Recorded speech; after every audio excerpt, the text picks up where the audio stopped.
Hello mga igsoon, mga hapon sa tanan. Tugote ako mga igsoon nga maghisgot kita sa mga pulong nga gibilin kanato sa tong Ginoo. Kay sabi sa usang panahon ug labi na gid karon nga panahon nga ang kalibutan nag-antos sa kalisod sa kasakitan nga natagamtaman. Angay lang yun nga kita madasig kanunay sa pagsangpit sa Ginoo, kay siya ang atong magbubuhat ug siya ang atong magluluwas. Ug kita isip Kristiyanos, magdinasigay kita sa atong isag usa ug kita mosalig lang gyud nga naa ang atong Ginoo nga kanunay naglantaw para sa atong kaayuhan. Sugdan ako isuon ang pagpaambit sa pinadayag nga mao ang katapusang libro sa Biblia. Kadaghanan kanato dili mobasa sa pinadayag kay ingon sa kadaghanan nga hadlok ang atong makita dinhi sa basahon. Tinuod na ay mga kahadlok kay naa man dinhi ang mga silot sa giandam para sa mga makasasala.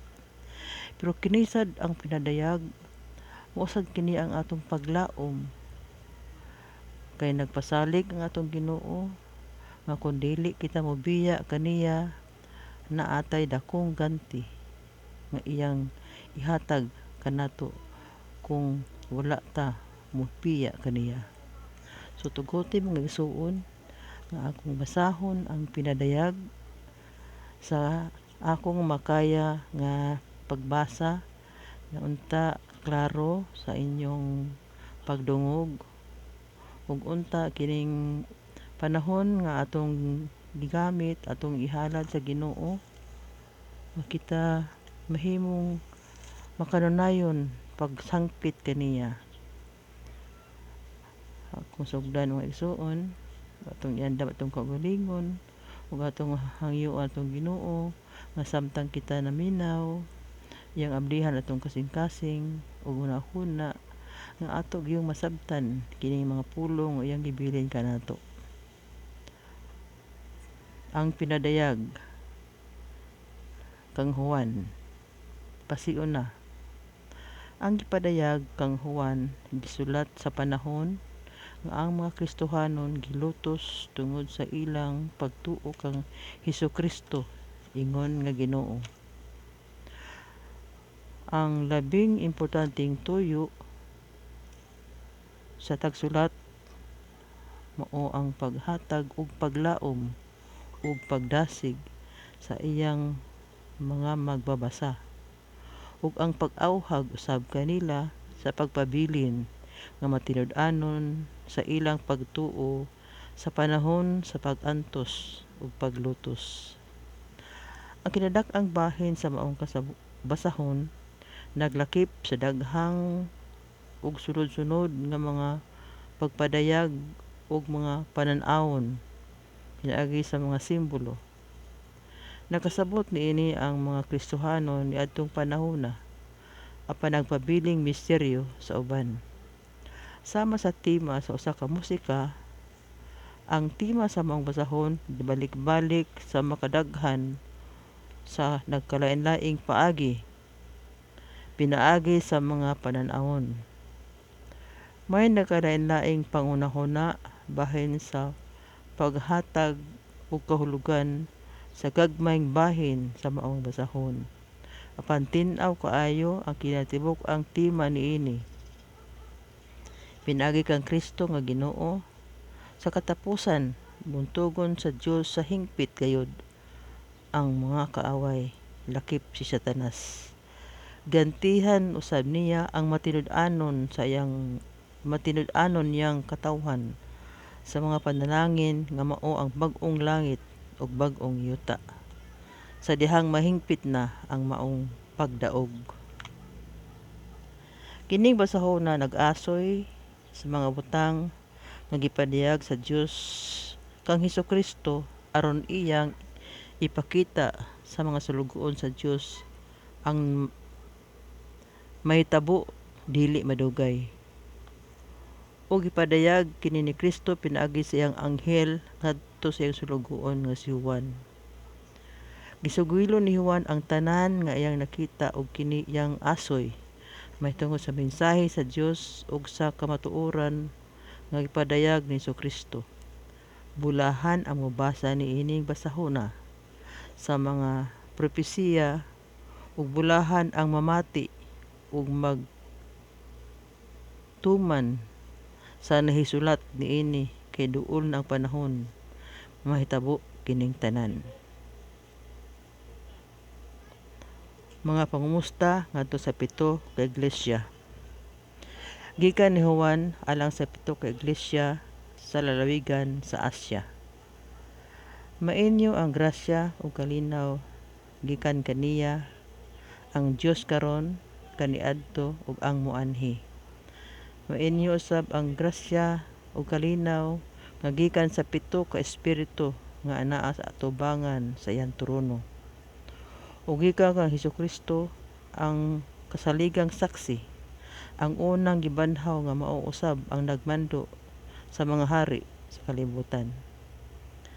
Gihugugma kita niya ug pinaagi sa iyang dugo, giluwas kita niya sa atong mga sala. Gihimo kita niyang usa ka gingharian sa mga pari aron mag-alagad sa iyang Dios ug Amahan.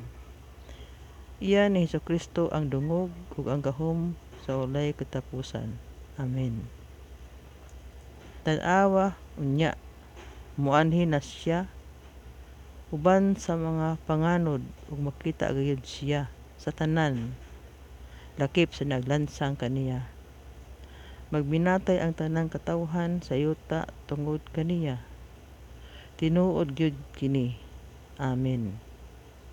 Ako ang Alpha ug ang Omega, nag-ingon ang Ginoong Dios nga labing gamhanan. Ang Dios karon kaniadto ug ang muanhi. Nakita si Kristo diha sa pananawon.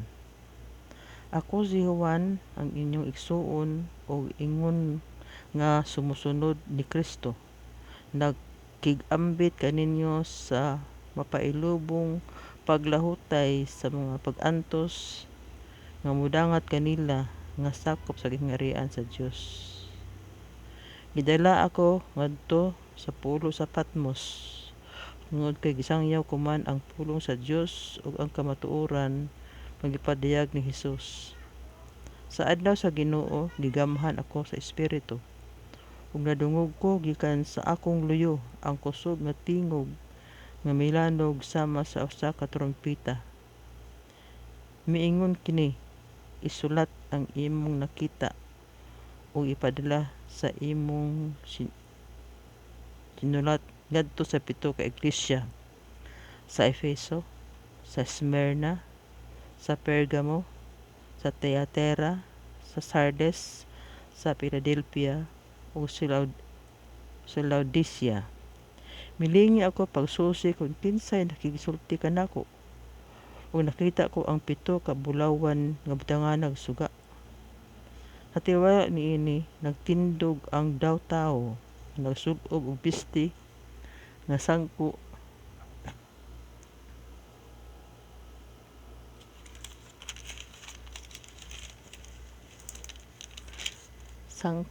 sa iyang tiil ug gibaksan sa iyang dughan og bakos nga bulawan. Ang iyang buhok puti kaayo ug ang iyang mga mata sama sa nagdilaab nga kalayo. Ang iyang tiil sama sa bronse nga tinunaw sa hudno ug iyang gipasinaw ug midahunog ang iyang tingog sama sa dakong busay. May gikuptan siyang 7 ka bituon ug 7 ug sa tuon niyang kamot ug migula ang siyang baaba ang hait nga espadang duhay suwab. Sulaw ang iyang nawong ingon sa adlaw nga sa udtong tutok. Sa pagkakita ko kaniya natumba ako sa iyang tiilan daw patay. Unya gitapion niya kanako ang iyang tuong kamot ug miingon siya, ayaw kahadlok. Ako ang sinugdan ug ang katapusan. Ako ang buhi. Ako ang buhi. Namatay ako apan tan-awa. Buhi ako ug dili na gyud mamatay. Ilalom sa akong gahom ang kamatayon ug ang Hades. Isulat ang mga butang nga imong nakita, ang kahibalo karon ug ang nahitabo unya. Ania ang tinaguang kahulugan sa 7 ka bituon nga nakita mo sa akong tuong kamot ug 7 ka bulawan nga butangan nagsuga. Ang 7 ka bituon mao ang mga anghel sa 7 ka iglesia ug ang 7 ka butangan nagsuga mao ang 7 ka iglesia. Mensahe alang sa Efeso. Sulat kini alang sa anghel sa iglesia sa Efeso. Mao kini ang mensahe. Gikan kaniya mga nahupot sa 7 ka bituon sa iyang tuong kamot ug naglakaw taliwala sa 7 ka balawan nga butangan nagsuga. Nasayran ko ang imong nabuhat sa imong paghago ug sa imong pagpailob. Nasayran ko usab nga dili ka gusto sa daotan nga mga tawo ug giusisa mo kadtong napakaapostol ug nagkaplagan mo nga sila mga mini. Nasayod ako nga nagpailob ka ug giantos mo ang mga kasakitan tungod kanako ug wala ka maluya. Apan ang ikasabay ko kanimo mao nga wala ka nahigugma kanako sama sa sinugdan. Busa hunahunaa unsay imong sala. Pag ginulusol ug buhata ang gibuhat mo sa sinugdan. Apan kung dili ka maghinulusol, manha ako kanimo ug kuhaon ko ang imong butanganan sa suga gikan sa nahitamutangan niini. Hinuon ang nakaayo kanimo mao nga gikasilagan mo ang gibuhat sa mga Nicolaita sama sa akong kasilag niini. Busa ka mo dalunggan ka pamatia ang giingon sa Espiritu ngadto sa iglesia. Kadtong mudaog hatagan ko sa katungod sa pagkaon sa bunga sa kahoy nga naghatag og kinabuhi nga anaa sa tanaman sa Dios. Mga igsoon, dinhi una kitataman sa mensahe alang sa Efeso.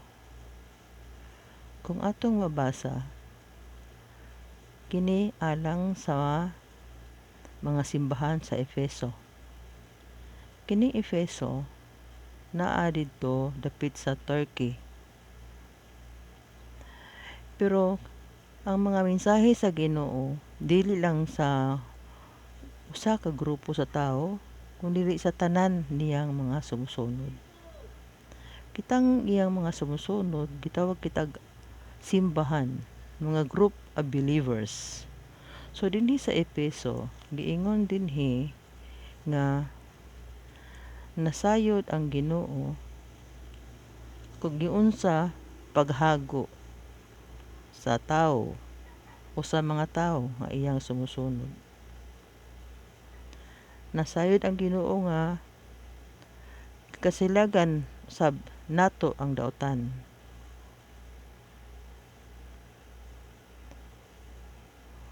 Og giusisa usab nato ang ubang tawo nga nagpakaron ingnon nga sila tinuod ba nga Kristohanon. Ingon ang Dios, nasayod ako nga nagpailob ka ug giantos mo ang kasakitan tungod kanako. Labi na sa mga apostoles nga gilutos nakita kana sa Ginoo nga bisag gilutos na ang mga apostoles, nagpadayon gyapon sila sa pagsangyaw sa maayong balita bahin sa atong manluluwas. Ug kita usab karon isip kabahin ni aning katawhan nga pareha sa Efeso nga nag-antos sa kasakitan tungod kay nagtuman kita sa maayong buhat sa Ginoo. Apan ingon ang Ginoo,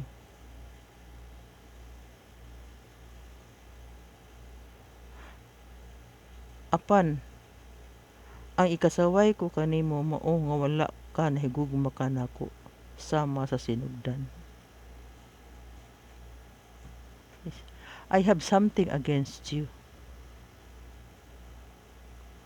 Huna-hunaon nato mga igsuon, unsa kaha ang iyang gipasabot.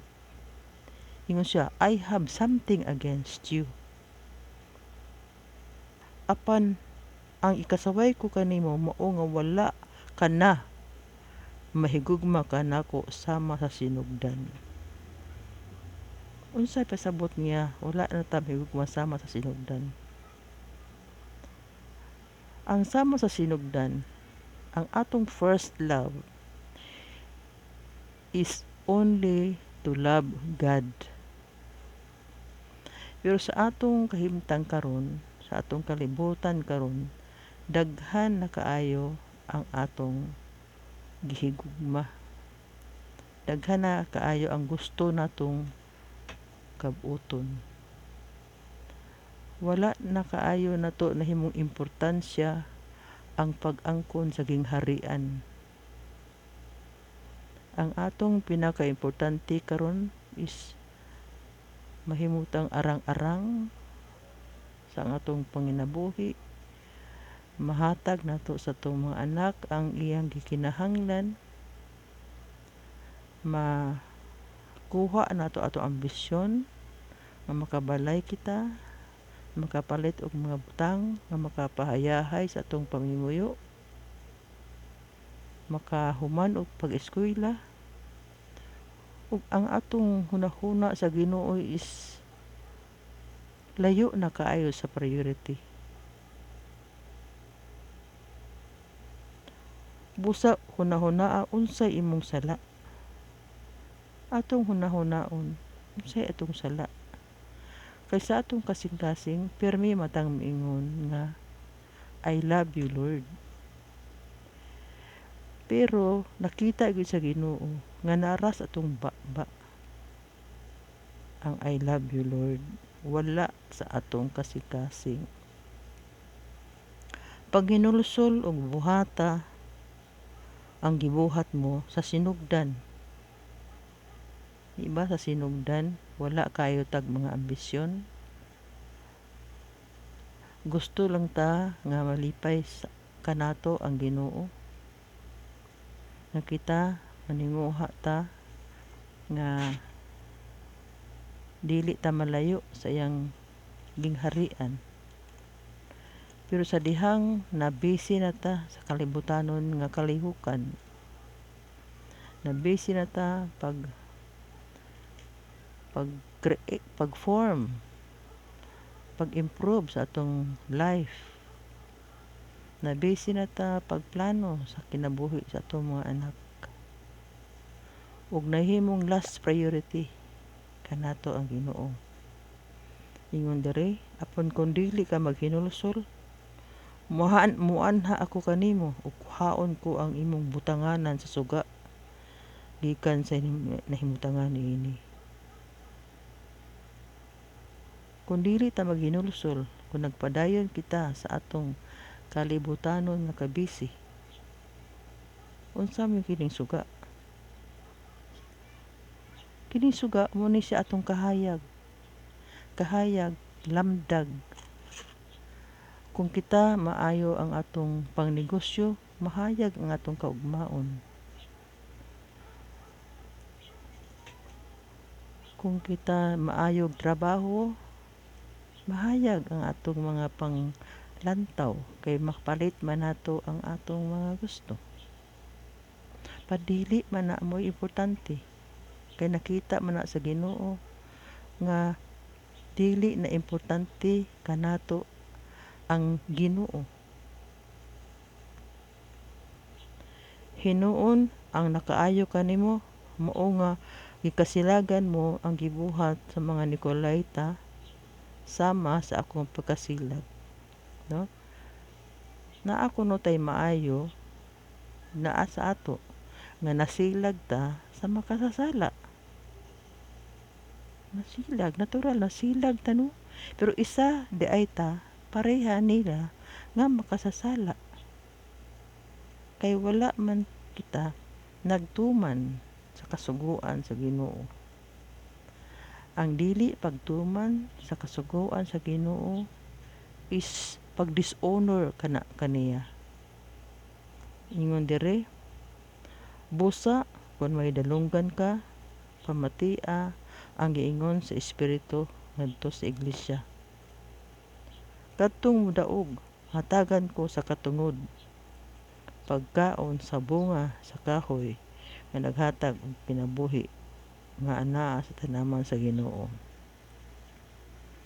Ingon ang atong Ginoo nga kung nahigugma ta sa atong isig katawo nga mooy isa sa iyang kasuguan, buhaton kana nato kay isa kana sa nakapalayo kanato kung dili ta mopakita sa atong gugma isag-isa. Ingon ang Ginoo nga you lost your effectiveness. Sa panahon nga kita nakaila kaniya, mainiton kaayo kitang nagtuman sa iyang mga kasuguan. Pero sa dihang nabisi na ta sa atong mga karir, giingon siya nga you lost your effectiveness. Wala na kay gamit, di na ka epektibo alang kaniya. Hiningon siya nga sugdan na nato ang atong pagpakita sa pagsunod kaniya. Start caring for other people. Start caring for the poor people.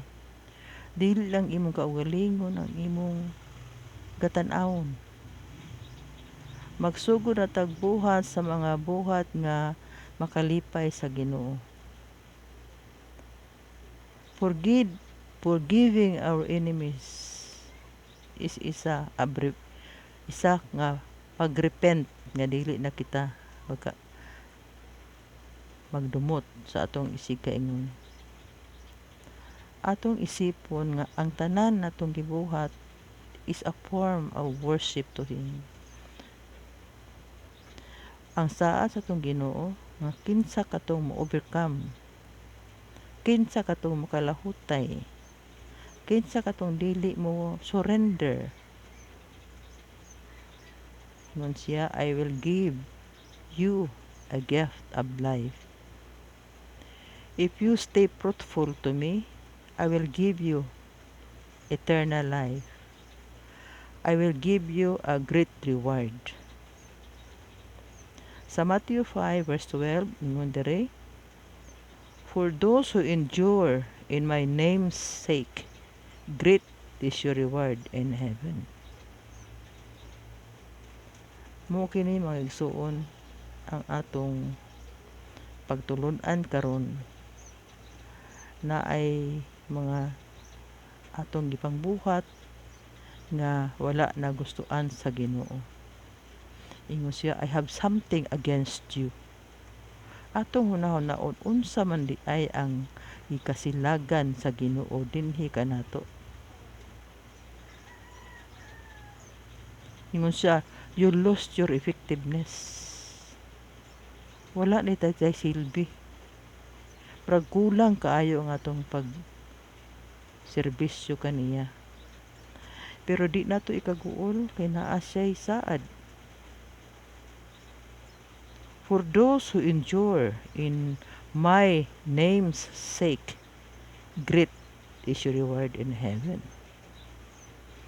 Na siya ginagyud ang nagpasalig kanato nga kung kita padayon, if you stay truthful to me, I will give you eternal life. Maigsuon atong iduko ang atong mga ulo, ibutang nato atong presensya sa Ginoo, ug atong hangyoon ang Ginoo na iya kitang panalanginan, na iya kitang tudluan kung asa ang dapit sa atong kinabuhi nga wala niya nagustuhan.